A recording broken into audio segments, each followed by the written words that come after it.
So, a warm welcome to this interview. My name is Karianne Stenshagen. I'm Norwegian. I'm a teacher of feminine wisdom.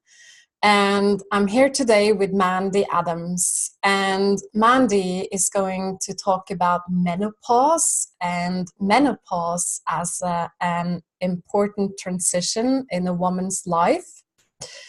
And came across Mandy as she is my mentor. So Mandy is a menstrual mentor. She is founder of Red Tent Cornwall. She's a mother, a yoga teacher. So Mandy, thank you for saying yes to this interview.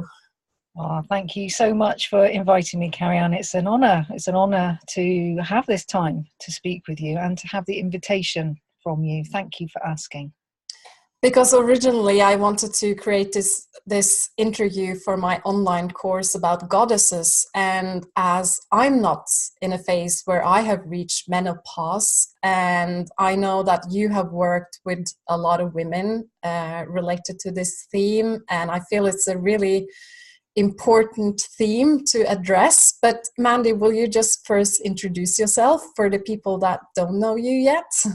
Okay, well, thank you. You've done a good job already. But yes, I'm Mandy Adams. I'm based here in Cornwall. I'm speaking to you from my my own little red tent in the garden here. This is where I come to rest and to dream during my menstruation.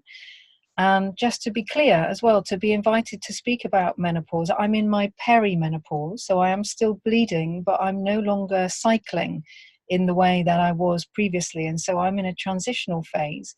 And that this ground and this mapping of menopause is pioneering work. I have a handful of other women that I can speak to that have consciously crossed through to menopause, and those older women that are my friends and my colleagues and my allies, their words are words which are speaking through me. And what I want to share is what my experience is in this transition as I'm meeting this now, and my hopes for what I endeavour to walk towards in my menopause. Okay, wonderful, Mandy. And I know you are very passionate about this menstrual and cycle work, and that you were even on BBC this week. We saw a video of you talking about the time you bleed in your menstrual cycle. Yeah, I feel really privileged to have had that opportunity, and it felt a great honour to have this opportunity to speak in the mainstream media about the necessity for me to come home to my own inner voice at menstruation. And I know from my classes and my one-to-one work and from the red tents that I hold that hearing another woman taking that choice for herself is like wildfire.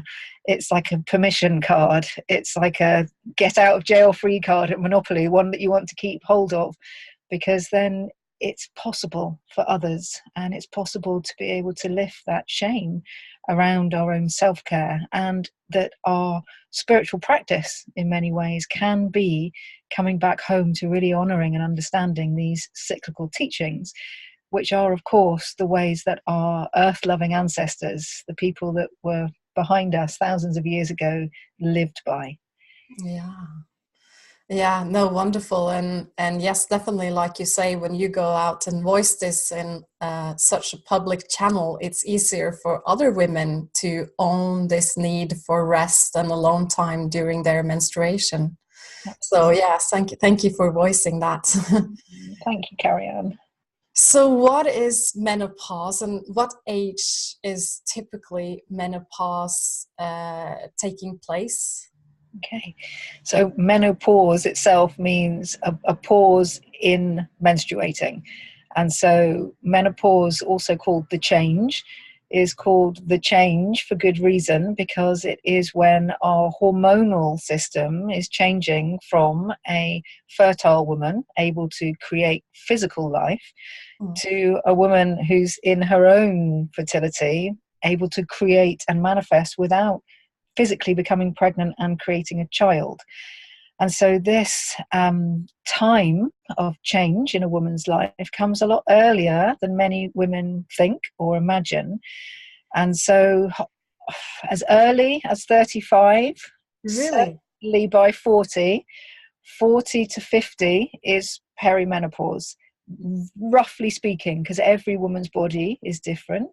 And for myself, so I'm 48 now, and I had all three of my children from age 37 to age 45. And so I had my three sons in my changing cycle, in my perimenopause, and was unaware of that. And so it has taken a lot of asking and finding and creating conversations around getting this information, understanding this, because menopause is often thought of as just the end. That's it, because that's the end of the actual bleeding time. And before that happens, it takes a long time for the cycle to change and for us to transition to that place. Oh, that's interesting, Mandy. I didn't know that. So perimenopause, that's the time where your cycle starts to change, but you're not yet menopausal. Absolutely. And that's really interesting that you say that this happens so early, because I'm 38 and I have, looked at myself that I'm not menopausal, but my cycles are a bit long. So maybe that could be a sign of what you're actually saying here. And this is my own experience. And so I noticed that so I was conceiving through that time that you're speaking about now. And when I look back, my imagination tells me that my cycle was getting longer to give more time for conception. It's like giving more time. It's like, these are your last chances now, lady. And so here's your longer break. And I always trust that our cycle is on our side, really working with us and what we're intending for ourselves. Okay, yeah, interesting. Yeah. So will you say, like, first the cycles start to change, like perimenopause, and then does the cycle become shorter before it ends, or how is that? It's individual for every woman. And so in my Well Woman yoga classes, we were talking about this last night, different women experiencing different symptoms depending on their body type, depending upon their life circumstances, depending upon what their commitments and their responsibilities are. And so for myself, what I've noticed, and I didn't notice it at the beginning because I was breastfeeding and my cycle was changing. I was out of the menstrual cycle, I was in the mother cycle. And in those changing rhythms, I noticed that I couldn't rely on my bleed coming as regularly as I used to be able to. I wasn't able to mark it in my diary and know that that time was coming. Mm. And then what changed was that I noticed my awareness of my inner seasons. And I know that you speak about this work in your own work. And so my inner seasons, my awareness of my pre-ovulation, my ovulation, my premenstruum, and then my menstruation, those quadrants were either lengthening or shortening, and each one didn't feel as clearly defined as I used to feel them. And then when I knew that I was really in my perimenopause was when I stopped feeling the real surge of energy towards my ovulation, that inner summer energy. And I always used to feel quite unconscious at that time in my cycle. It was almost as if everything that I'd written down in my bleed and that I had heard from my inner self was lost, because now I was completely out there in the world and running on this high ovulatory energy. And then I noticed that was different. That was different. I wasn't clearly feeling the changes of those seasons, and particularly ovulation. And I got more to say on that as well. And then personally, I noticed it because at ovulation, I was always very aware of a mucus discharge for myself when there was an ovulatory cycle. And then noticed that didn't come at some cycles. And then read up and realized that in perimenopause as well, we're not always releasing an egg each cycle. And so some of the cycles in perimenopause are an ovulatory cycle and some are not. And so there was a difference in how my sense of the inner seasons was. Okay, that makes sense. Because I actually do experience that myself a couple of times. Great. And I also just want to clarify that when you talk about these inner seasons, that if someone is not following, so this is, you can say it's the different atmosphere. Can you say that when you go through the menstrual cycle? So it's this, you can imagine the year with all the different seasons. So winter is menstruation and summer is ovulation. So just to make sure that people, Yeah. people. Well, I think with an idea of where your questions are leading, then it would be good to start with what that is, because in order to understand menopause, we have to have an understanding of menstruation, because these rites of passage all lead one into the other, don't they? Yes, very much, Mandy. So, yeah, because we do have these different rites of passages in our lives, and menopause is one of them. So you say that some of them are, or that they are interconnected. Absolutely. And so to start at the beginning, I suppose, when we talk about cyclical teachings, or when I talk about cyclical teachings, I'm talking about our female body in relationship to the cycles of nature. And so when we understand that we are not separate from nature, much as our culture tries to distract us and to lead us away from that understanding, we're very much part of this death and rebirth process. And I like to think about it as the life cycle of every living thing on our earth. And so everything that's alive. So I often describe in my workshops the life cycle of a rose. And when we imagine that a rose, when it's in its inner spring, it's this little bud. And this bud is tightly closed. And then when that rose in its cycle moves to its summer energy, it starts to open. It's in full bloom. And that's the time when often we buy the rose. That's the rose that's for sale. That's the rose in its full vitality, open in its inner summer. And then as the rose opens fully and has its full scent, then the petals stop to drop away. And that's the inner spring. When it's losing its petals, it's losing its full form. However, it has its strongest scent in the inner autumn. And then in the winter time, so as it moves around from this birth and highest energy and then round to this death and rebirth part in the inner winter, and the petals have all fallen away of the rose, it's a rose hip and a seed.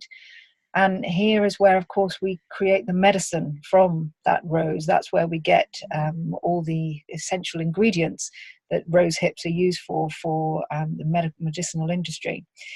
And then the rose seed, of course, goes into the earth, and then up comes the new bloom again in the springtime. And that applies to fruits and flowers and to all living creatures. And when we see that cycle of life that's happening all around us in nature, it's a really beautiful pictorial image to see that happening through our own cycle in our women's bodies.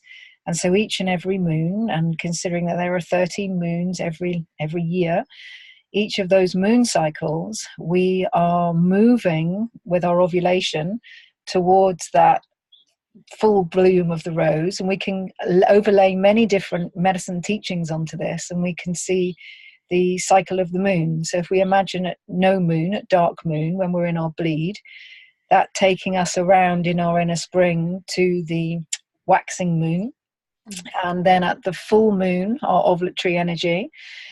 And then as the moon wanes again to our inner winter, and then back to new moon at our menstruation, at our bleed.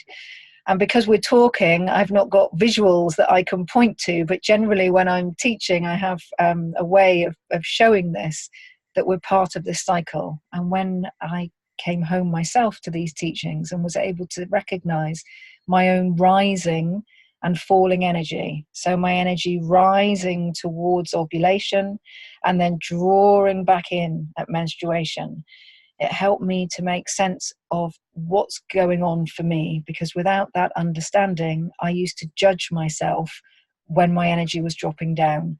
Yeah. And I only trusted the part of my cycle where my energy was growing because that's the part that our culture really cherishes. And we know that as women, those are the women that are on the posters and in the film are the inner spring and inner summer women. Yeah. And there are very few actresses who are in the inner autumn and inner winter that are still visible and working. Yeah, that's very recognizable. Yeah. Yeah. The So yeah. shall I continue with Yes, this please. passage? Okay, so these quadrants that we are recognizing in ourselves, so if we consider our rising energy from our menstruation to our ovulation, and if we look at that with an overlay, another medicine wheel of the wheel of the year, so we can think of it pictorially as an inner spring when we're coming away from our bleed and we're picking up energy for creative projects and we're feeling refreshed and renewed. And then we move around to our inner summer, our ovulatory energy, which, when I spoke of previously, that's that high energy of being able to do and to create. And it's the time in our inner cycle, our fertility cycle, where we're open to fertilization, where we're most creative, most sexual, when we feel best about ourselves often. And then after ovulation, if the egg is not met with the sperm and there's not conception, then the uterus lining then begins and prepares to come away. So the inner autumn then takes us into that drawing back in. And I would really notice this in my cycle around day 19 for me. And counting day 1 as being the first day of my bleed, around day 19, I would notice a real drop in my energy. And having been able to respond to lots of emails, be very out there in the world, I would notice a sense of just wanting to take things simply, of drawing in, of wanting to cook lovely food at home, of not wanting to go out in the evening, and to take time slowly.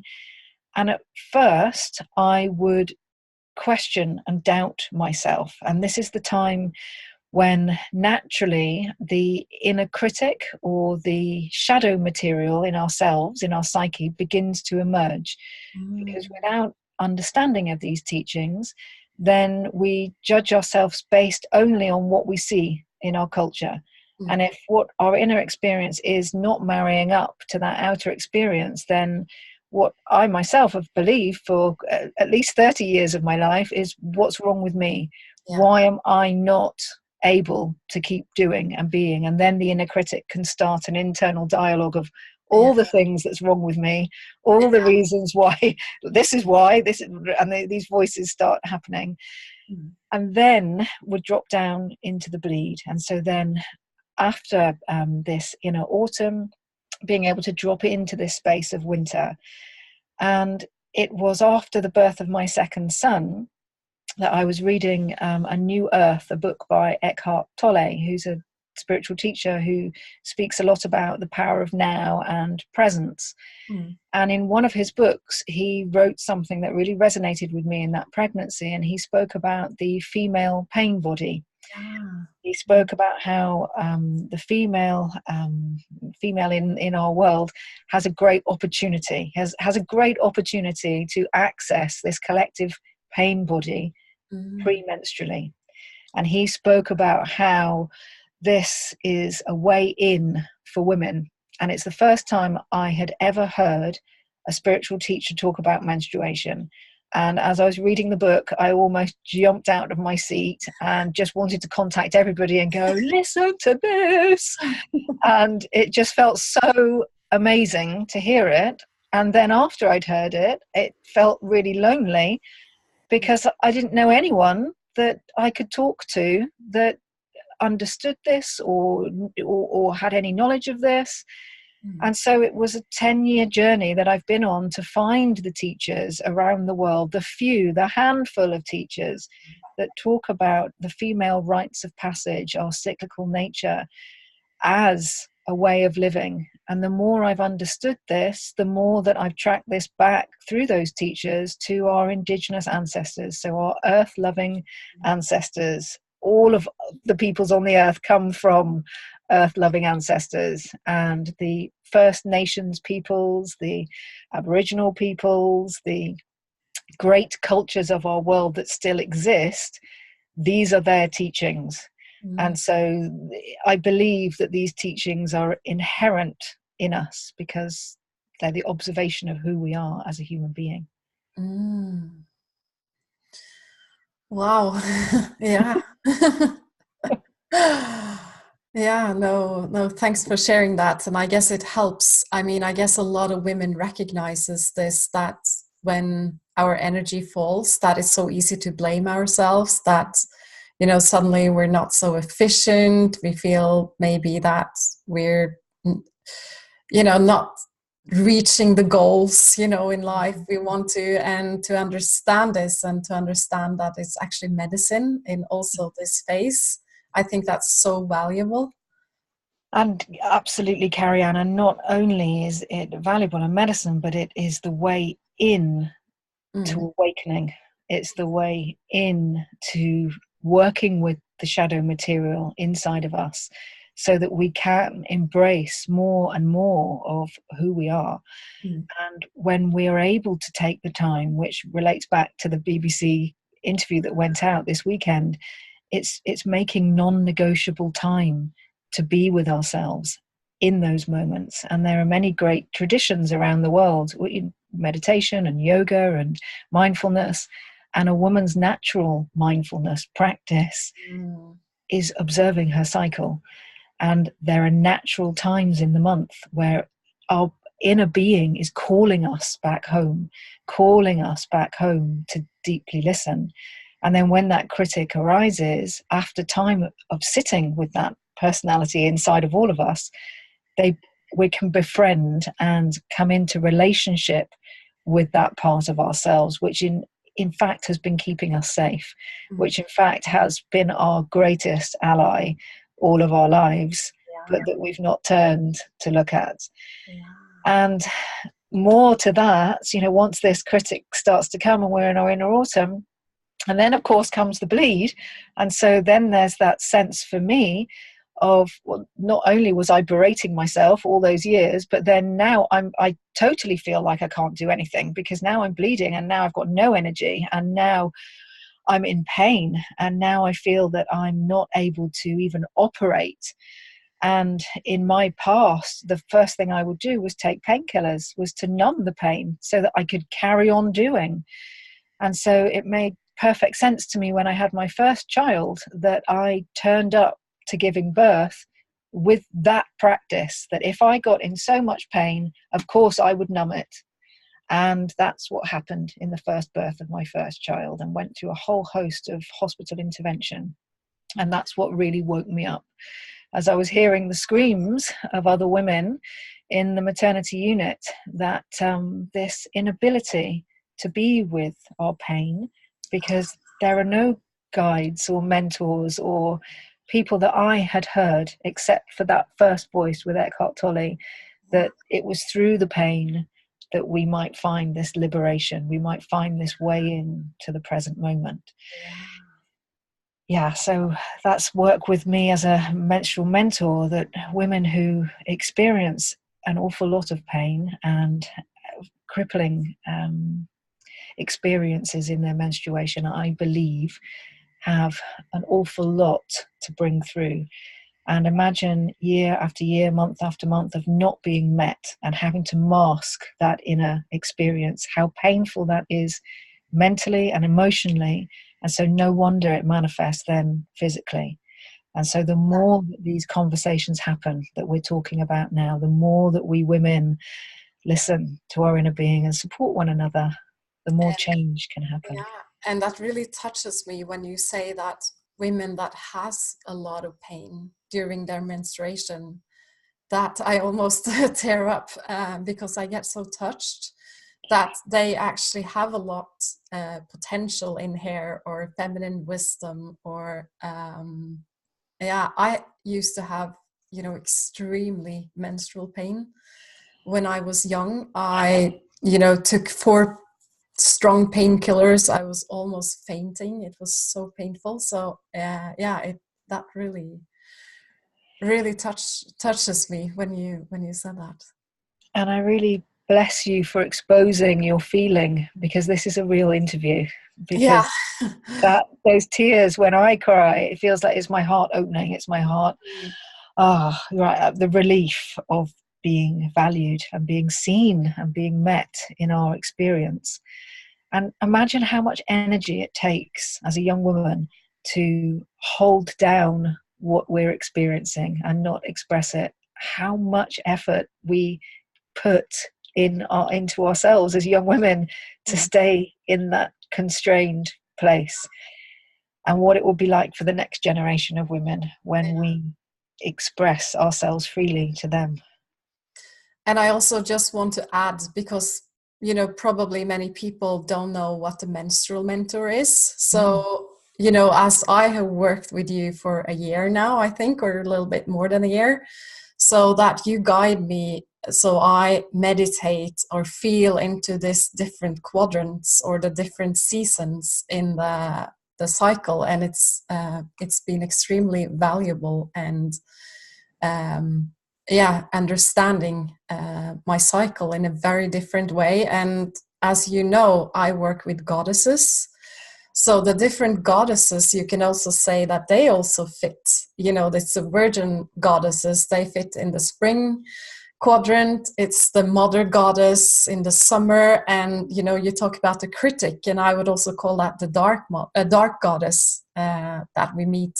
And like you say, that sometimes it's through pain that we get these really deep, valuable lessons and can open up to more of our wisdom. Absolutely, Karianne. Thank you for clarifying that. Absolutely. And I believe, and that this is my belief, but I believe everything can be put into this cycle of awareness, because everything that's part of life exists in that inner rhythm. And so it's so beautiful, because that's your frame of reference, and other women that are watching have their own frames of reference. And so, I'm talking about menstruation, you're talking about the goddesses, other women, you're an astrologist, and so many other women can then make it their own perspective. And I think what may be important to bring now, if you're willing, is that where we meet this cycle through our life. So why? Because we've started talking about the rites of passage. Would it be a good time to share that now? Yes, please. Yeah. So this cyclical nature that we meet each month, we also can be aware that we meet that every hour of the day, every week, every year. And I think to take it from the month to the day is quite interesting to do. And certainly for me as a perimenopausal woman, because then my month isn't like it used to be. And so I'm now having to watch my energy through a daily cycle. And so if we can imagine that cyclical nature of rising and falling energy within 24 hours, we could imagine that the hours sort of between, and this is really roughly speaking, but between 6 o'clock and midday as our inner spring. So that feeling for me when I rise early and I do my yoga practice and I get up and with my children and making breakfast and then going to school and then starting my work. And so up until midday, there's that morning energy is rising, and how I meet that. So that's my most productive energy, because that's my growing energy. And then at midday to 6 o'clock is like my summer energy. So if I'm going to go out or I'm going to teach and I'm going to go and do things, so from midday to 6 o'clock, that's my high summer energy. And then from 6 o'clock to 12 o'clock at night is my evening energy. So this is the time where I'm drawing in and I'm recapitulating what's happened in my day, making lists, making food, thinking about the day, the next day, and then to endeavor to, definitely for me, be in bed before midnight so that I can have then those 6 hours or longer, if possible, in my dream, in my nighttime, in the inner winter, in the darkness, so that I can restore my inner being.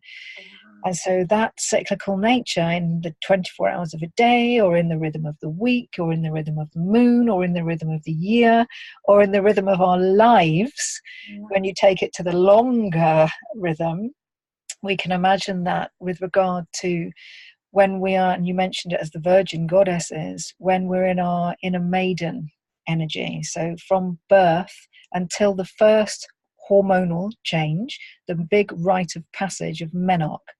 And so when we have our first bleed, at whatever age that comes, it's getting younger for girls now, maybe 9, 10. For myself, it was age 15. But that time from birth until the first bleed is that inner maiden energy that's punctuated by a rite of passage. So it's punctuated, and we don't stop being an inner maiden at our first bleed, but that these quadrants each have a rite of passage punctuating them, which is like an initiation, which is how is that inner maiden being met at her menarche.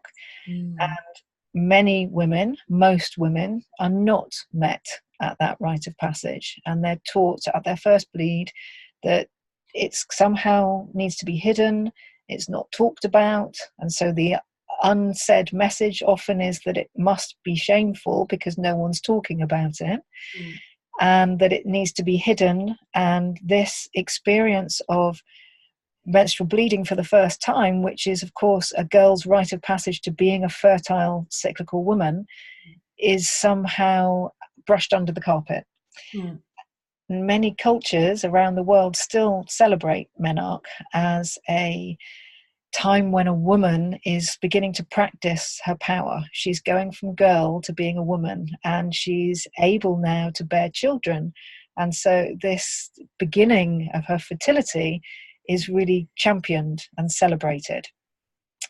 And so then there is a crossing over at whatever age it might be. So there's a crossing over then from that inner spring, maiden energy, to then moving towards the warrior energy of the inner mother energy, the ovulatory energy. And at some point in our lives, so for me it was around 23, 25, then I'd finished my studies and that I was ready then to go into the world of work.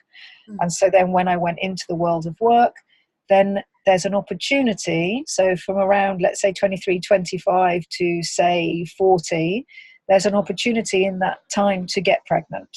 And many women get pregnant, have abortions, or choose not to get pregnant. But there's this creative energy which is there. There's this creative energy which can be channeled into work, can be channeled into creating a child, writing a book, singing out about the goddesses to the world, whatever their creative capacity is in that time of our life. And when we think about the inner spring and inner summer energy, and I talked about it as being the afternoon energy, it's when we can really let our projects out into the world. And birth of children, birth of writing a book, birth of setting up a business, whatever it might be that a woman does, are all her children, are all the things she's leaving as her creative gift to the world. And this rite of passage, if it is a child which is being born, again, is seldom celebrated for the mother. The child is celebrated coming into the world, but the mother often feels isolated and unsupported and made to get on with looking after a child and carrying on with work and taking care of the home and doing everything else that she has to do, but not really celebrating that this woman is very different now. She has experienced pregnancy, whether it maintained into a living child, maybe it was a miscarriage, maybe it was a woman who had to choose not to have that child, but she will be different from that experience. Her hormones will have shifted. And so that's the second rite of passage. And then the third rite of passage, moving from that inner summer energy to our inner autumn, is punctuated by menopause. And so this is then sort of age 40. These are really rough guides to maybe 60. But this is when we are looking back on all the things we've done on our lives and honing in, what are my skills? What is it that I want to be really doing with my life for the rest of what I can offer? And so in this age range, we tend to think about the things that we really want to bring to the world. And at that time, menopause happens. And so that's the time when our energy is then no longer going out towards creating children, going out to creating new things, Mm. but often about being able to, the Japanese talk about it as a second spring, but it's a giving birth to the self. Mm. Menopause is a giving birth to what are my gifts, what can I offer, and how can I stand in the medicine of what my life has taught me, which is what I believe the transition of menopause offers women. It offers women this opportunity to look back through the other rites of passage in their life, all the things that has happened to them, and to be able to make sense of it, to be able to digest these things so that they can then pull back more and more and more of their energy to hone in and channel what their calling is in the world. Mm. And then the fourth rite of passage, which we're not here to talk about afterwards, is when we're in our inner winter and we meet our actual death. We meet our physical death. Mm. And so that last segment of our life, when we really are moving from the crowned woman who is speaking about her life experience and honing her calling, into the areas where she is the elder and the wise woman who is able to give counsel to all those that are coming in her footsteps. Mm. Yeah, wow. Yeah, that's really rich, and that you can say that the same cycle we go through within 1 month and even within one day, that we go through the same phases within our whole life. So I guess like this transition from this mother phase or summer phase and over to when we become menopausal, that's moving into the autumn phase maybe of our lives. Yes, yes. When you think back to the rose and the petals are dropping away a little bit, so this is where the culture then hones in on these autumnal women and tells them that, you know, now you need to buy this cream because your petals are falling away and your wrinkles are showing, or you need to buy this hair dye because now your grey hairs are showing because the seeds of your wisdom are coming through. Mm. But what it might be like in our future, in our culture, to really celebrate those wisdom lines and those grey hairs, and to be able to see the autumnal open rose, who may have some petals dropping, but has her strongest scent. This is when the essential oil is made from the rose, so that that fragrance of her life can really be inhaled by those around her. And so often we see, and I see in the older generation here in the UK, that the older women are not honoured and their wisdom is not sought. And there's so much rich opportunity to be shared. And I know from my own children, their relationship with my mother, with their granny, is so rich because they're on that cycle on the opposite side. So my children are in their inner spring, and then here's me in my inner autumn, and then here's my mum in her inner winter, and that they can really have the wisdom of those two sides that are really helping and supporting them to come around the cycle themselves as mature adults. Yeah, beautiful. Yeah, beautiful. And, you know, when women are going through this transition from summer to autumn or this menopausal, so what is typical to meet, you know, psychologically? Yeah. And yes, okay, so generally it can be really challenging. I found it very challenging. I found it to be I'm really grateful. So I start with I'm really grateful that I have my practice of being with my bleed. So that, to start with, is my anchor. And it began, as you know, I'm speaking to you from this structure that's in my garden, which began with me just retreating to my bedroom and needing to have the space to actually stop and be mindful and listen to the inner voices that get louder. Because at the perimenopause, this change that's happening, there are voices that start screaming about, okay, you need to move to another country, you need to change your work, you need to change your husband, you need to do something completely different because somehow outside isn't working.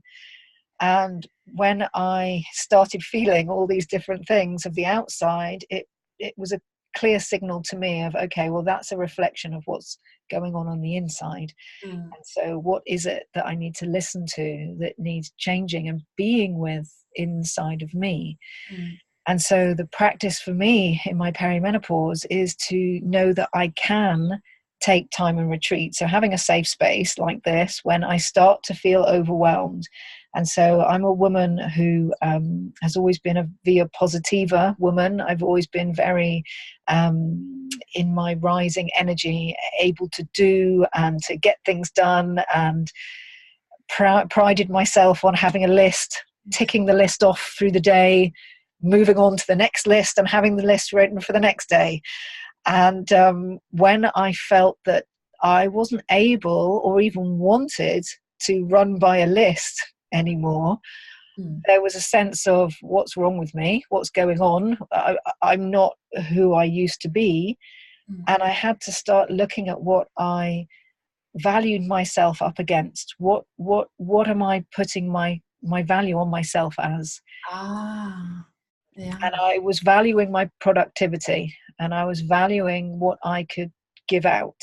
Yeah. And perimenopause for me has been about really practicing my self-care, really looking at my energy levels, and knowing that, going back to that understanding of the rhythm of the day, if I pushed myself in my days now all the way through the evening and into the night, I would be completely unable to do anything the next day, which in my youth would be no problem. I could probably have stayed up most of the night and carried on the next day and not even had to take a rest. Yeah. But now in my perimenopause, I'm managing my energy and respecting my boundaries. And it's helped me to really learn to see where I wasn't clear on my saying no. And those are the things which showed up psychologically for me as anxiety. Yeah. It would be that I would be anxious about having to meet what I had said I would do in the world. And that's very important for me, to honor what I've committed to. And I learned that I needed to honor voicing, well, I've got this amount of time or this amount of energy, so I can only make a commitment with you for this period of time. And then I'm going to have to do something else because that's the amount of energy that I have for this. And at first, that brought up a lot of shame for me. And so the perimenopause has brought up anxiety psychologically, has brought up shame. And I think more the main emotion that brings up, and when we look at it through the quadrants, as again, there's another layer that we can put onto this, is that fear shows itself here in the perimenopause. And it's the fear of stepping into myself, and that doesn't have to be any grandiose sense of self-importance. It's stepping into my self-awareness, stepping into myself and what I need. And the anxiety would come around feeling afraid to voice that, around feeling afraid to take time that I needed, around feeling afraid to just voice what I was feeling. And when I didn't do that, anxiety levels would really raise. I'd feel very ungrounded and very disconnected. And then when I would take time and just listen and then start voicing what I was feeling, and feeling braver and braver to recognize that when I did speak what I needed, if I wasn't met externally, that's okay, because I'm meeting myself. Yeah. So you became your own authority even more. Yes, that's another way to say it. I imagine that is it. It's trusting in myself in a way which I had never done previously. I'd never given time to. I wasn't mature enough to. And that now I feel that anxiety, that fear, terror, and again, going back to the BBC interview and the terror that I had to process around feeling safe to be exposed nationally, to be exposed and to feel that that I was safe and that wouldn't receive judgment, criticism, and recognizing that any judgment and criticism that I would receive was because I hadn't sat with my critic. I hadn't listened to my critical voices, because that external judge is only going to come because I'm not being with my own internal critic. That when I agreed to do the interview, it was agreed on the basis that it was just me and my practice, not me talking about something, and not me spouting from all the many books that I've read and understood, or a set of knowledge or teachings, but rather my own internal self. And that can't be judged because it's my truth. And that suddenly I felt safe. Suddenly I felt that, okay, I can create safety for myself. So that's this, little tiny growing bean sprout of wisdom that's coming in my perimenopause. Yeah, and listening to this, as you know, I'm also an astrologer, and there is a planet called Saturn. That's the Capricorn's planet, and everybody gets something called Saturn return when we are around 28. Right. So we meet all these responsibility themes in our lives, and sometimes we go to some crisis, and we have what we call the second Saturn return. I can't remember the exact age, but it's like maybe the end of your 40s. I can't remember if it's 48 or if it's beginning of 50, but that's very much this theme that you talk about here. Well, I sense an overlay there, Karianne, of the astrology onto the menstrual medicine teachings, onto this cyclical awareness, because again, this astrology understanding this is understanding life. This is understanding our universe. And our universe, of course, is governed by this awareness of life on our earth. And so it makes perfect sense to me that first Saturn return is coming when many women become mothers and have to transition into that, or into the world of work, have to transition into their sense of self. And then again at their perimenopause and menopause itself. Thank you. Yeah. And, like women going through the same feelings, and meeting some of the same themes as you've been talking about. And what about, suddenly maybe you haven't got a child, or maybe you don't know what to do with your life, and you haven't yet found the love of your life. So what if, some women listening to this, and they're going through menopause, and they're meeting all this, and I almost feel touched when I talk about it, but almost like a feeling of lost potential. Yeah, I can hear that, and I can relate to that in myself as well. And that sense of panic, and anxiety, and a worry and a concern of, again, what I spoke previously, of measuring up the self against some ideal, or some supposed to, or ought to, or by this time I should have. And so that measuring myself up, so I can only speak from my experience, but what I've learned myself was that I measured myself up against my productivity. That's what I had as my benchmark of, I'm doing okay as long as I'm doing. But when I'm being and listening, then suddenly that feels really uncomfortable for me, did feel really uncomfortable for me. And so when you're referencing is many other women who may be having this feeling and emotion, the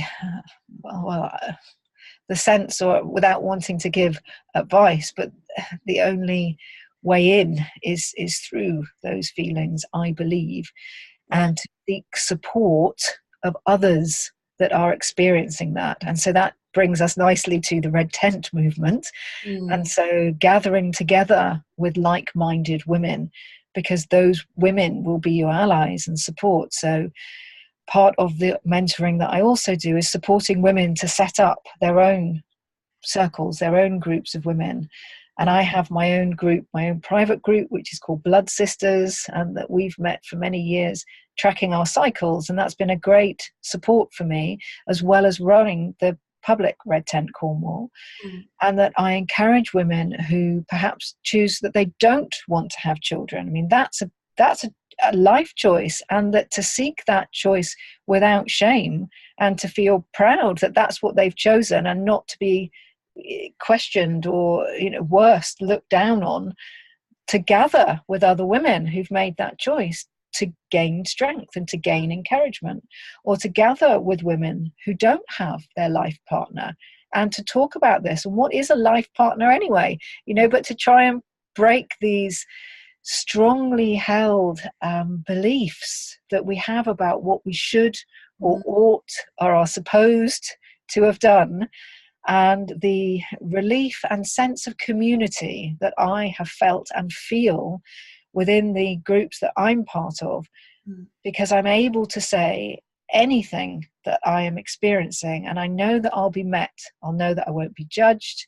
I know that I won't be. I'm in a mixed men and women's group, and the man that I hold to this group talks about frapping. That in that group there's no fixing, there's no rescuing, there's no advising, and there's no projecting.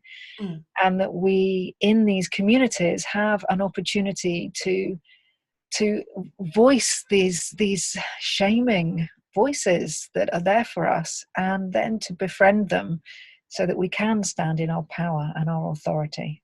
And yeah, I love that. And I also love what you said about, meeting these feelings and, allowing them to be there, because I guess we're so used to, people, wanting to fix us or projecting at us, or that the way through is maybe, like you say, allowing that feeling of shame or grief, or to actually have a voice without that it doesn't need to be fixed. Absolutely, and to approach ourselves as women who are whole already. So we're whole as we are, and this wholeness for me has come through getting into relationship with each of the quadrants of my cycle. So when I was not in relationship with my inner autumn and my inner winter, so when I was not in relationship with that falling energy, that drawing in energy of my inner autumn and my inner winter, then the only time in my month that I felt that I was okay was in my spring and my summer. And the other half, so half of my life spent feeling that I'm not good enough, or I'm not intelligent enough, or I haven't got enough energy, or I'm just generally not good enough. That was the general thing. And to make a relationship with these parts and to start taking care of these parts, so that all of the goddesses that you speak of can have voice through us and their rightful places. And Mandy, as you know me because you've been my mentor, so I also recognize what you say, this being in spring and summer, this extrovert, this productive energy. And I feel it comes to, even though I haven't reached menopause yet, but it also feels like a natural movement from life, that it wants to balance that with autumn and winter. So in my case, I've had a lot of chronic fatigue, which has forced me to slow down. And I feel like it's almost like a way that I become more balanced in these quadrants. Absolutely. And that is it, isn't it? That's to me, the teachings of all cyclical teachings is the balance.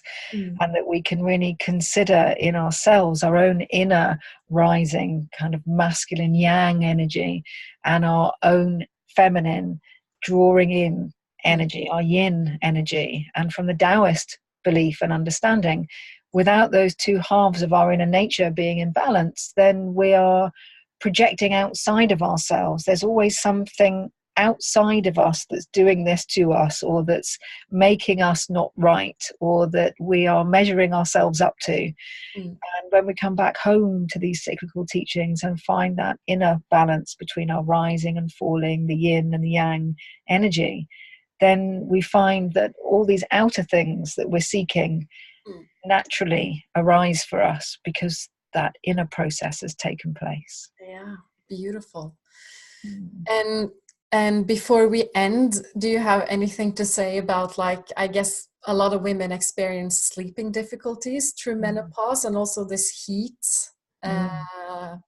in the body. So well, and these are very physical symptoms, and so it's to answer that is to my background as a yoga teacher, and also as a shadow work practitioner, and also as a Steiner education teacher, this awareness that we're not just this physical body, and so our physical body is manifesting, is showing us our emotional and our mental body. And so this ability to process what's going on in our emotional and our mental spheres, and without that space to process, then the only place to process is in the body. And so going back again to taking space and taking time and downing tools and deeply resting allows us to integrate what's happening, and why at menstruation, when the body is naturally cleansing, that we're not just physically cleansing this life-giving blood that would have created a child if it was met, that this is also cleansing the emotional and the mental body. And we know that we live in a culture that is 24 hours on, and that we're available on our phones and the internet and so on. And so those physical symptoms, which we Western women experience the most, I believe can be supported by taking more time to just be and rest. And so the sleep difficulties when we're exhausted and go to sleep, and all we want is just to sleep, and yet there's lots to be processed, which needs to be processed and needs to be worked through. And we can explain that. You can search this on the internet by hormonal imbalances and, you know, the progesterone levels in the body and so on, and that's all very true and real. And before it gets to those changes, there could be mental and emotional support that can be taken by one's own self-care and sought in others that could perhaps help to alleviate those symptoms. Oh, that's interesting. Yeah, and helpful. Thank you, Karianne. Yeah, so thank you so much, Mandy. This has been really, really interesting, and yeah, you're such a wise woman. So thank you for your contribution. Well, thank you for seeing your own reflection and for inviting me here, Karianne. It's wonderful to talk with you. Thank you. Yeah. Bye. Bye.